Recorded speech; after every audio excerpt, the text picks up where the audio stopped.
नमस्कार शेतकरी बंधूंनो, स्वागत आहे तुमचं आपल्या ॲग्रीड शेतकरी यूट्यूब चॅनलवर। बघा शेतकरी मित्रांनो, आज 27 जून 2026 रोजचे आजचे आपण संपूर्ण महाराष्ट्रामधील हरभरा बाजारभाव या व्हिडिओच्या माध्यमातून लाईव्ह स्वरूपात जाणून घेणार आहोत। तत्पूर्वी आपण चॅनलवर नवीन असाल चॅनलला सबस्क्राईब करायला विसरू नका।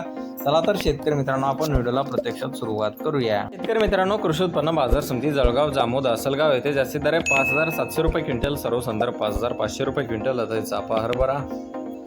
आवश्यकता पुढील बाजार समिती बुलढाणा येथे जास्तीचा दर आहे 5500 रुपये क्विंटल, सर्वसंदर्भ 5250 रुपये क्विंटल आता ही लाल तूर। बघा पुढील बाजार समिती सावनेर येथे जास्ती दर आहे 5725 रुपये क्विंटल, सर्वसंदर्भ 5710 रुपये क्विंटल आता ही लोकल तूर। बघा पुढील बाजार समिती आहे वरुड येथे जास्ती दर आहे 5765 रुपये क्विंटल, सर्वसंदर्भ 5595 रुपये क्विंटल आता ही लोकल तूर। बघा पुढील बाजार समिती पुणे येथे जास्तीत दर आहे 6800 रुपये क्विंटल, सर्वसंदर्भ 6500 रुपये क्विंटल आता लोकल हरभरा। बघा पुढील बाजार समिती बार्शी वैराग येथे जास्तीत दर आहे 5581 रुपये क्विंटल आता लोकल हरभरा। बघा पुढील बाजार समिती माजलगाव बीड येथे जास्तीत दर आहे 5712 रुपये क्विंटल, सर्वसंदर्भ 5400 रुपये क्विंटल आता लोकल हरभरा।